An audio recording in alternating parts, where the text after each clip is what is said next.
নমস্কার, কেমন আছেন সবাই? আশা করি ভালো আছেন। আমাকে অনেকেই বাবা মায়েরা জিজ্ঞেস করেন যে বাচ্চা কান্না করছে কিন্তু কারণ খুঁজে পাচ্ছি না। কি করে বুঝবো যে বাচ্চা কেন কাঁদছে?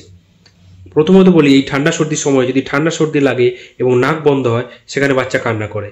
দ্বিতীয়ত, দেখুন অনেক সময় ইনফ্যান্টাইল কোলিক হয়, আমি বলেছি ছোট বাচ্চাদের রাত্রেবেলায় সন্ধ্যের দিকে কান্না হয়, সেটা হতেও কিন্তু বাচ্চারা কান্না করতে পারে।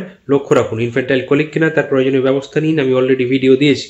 3 নম্বর, বাচ্চাদের ভ্যাকসিন দিয়েছেন, রিসেন্ট ভ্যাকসিন দিলেও কিন্তু বাচ্চারা কান্না করে। 4 নম্বর, ফিডিং, খিদে পেয়েছে বাচ্চা, সেক্ষেত্রেও কান্না করতে পারে। 5 নম্বর, ধরুন বাচ্চাকে ওয়েট ন্যাপিতে রেখেছেন অনেকক্ষণ, ভেজা ন্যাপি পড়ে আছে, সেক্ষেত্রেও কিন্তু কান্না করে। 6 নম্বর, ধরুন বাচ্চার কোনো ইনসেক্ট বাইট হয়েছে, কোনো ট্রমা হয়েছে, সেক্ষেত্রেও কিন্তু বাচ্চা কান্না করতে পারে। 7 নম্বর, বাচ্চার ট্যান্ট্রামস হচ্ছে, তার লাভ এফেকশন দরকার, সেখানেও বাচ্চা কান্না করতে পারে। 8 নম্বর, ধরুন বাচ্চার মাথায় ইনফেকশন, খিঁচুনি হয়েছে, সেখানেও কিন্তু বাচ্চারা কান্নাকাটি করতে পারে। সিল ক্রাই বলে একটা ক্রাই পাওয়া যায়। 9 নম্বর, ধরুন বাচ্চার কানে ইনফেকশন হয়েছে, ওটাইটিস মিডিয়া হয়েছে, সেখানেও কিন্তু বাচ্চারা কান্নাকাটি করে। 10 নম্বর, যদি বাচ্চার জ্বর এসে থাকে বা এক্সেসিভ ঠান্ডা হয়ে যাচ্ছে এই ঠান্ডার মধ্যে, সেক্ষেত্রেও বাচ্চা কান্না করে।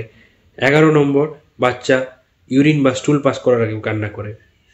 ভিডিওটি ভালো লাগলে এক্ষুনি শেয়ার করুন, প্রত্যেকটি বাবা মায়ের কাছে পৌঁছে দিন এবং ওনাদের বুঝিয়ে দিন, শিখিয়ে দিন, জানিয়ে দিন যে বাচ্চার কান্নার কারণ কী কী হতে পারে, কিভাবে ওনারা বাড়িতে প্রয়োজনীয় ব্যবস্থা নেবেন। এক্ষুনি শেয়ার করুন। ভালো থাকুন। নমস্কার।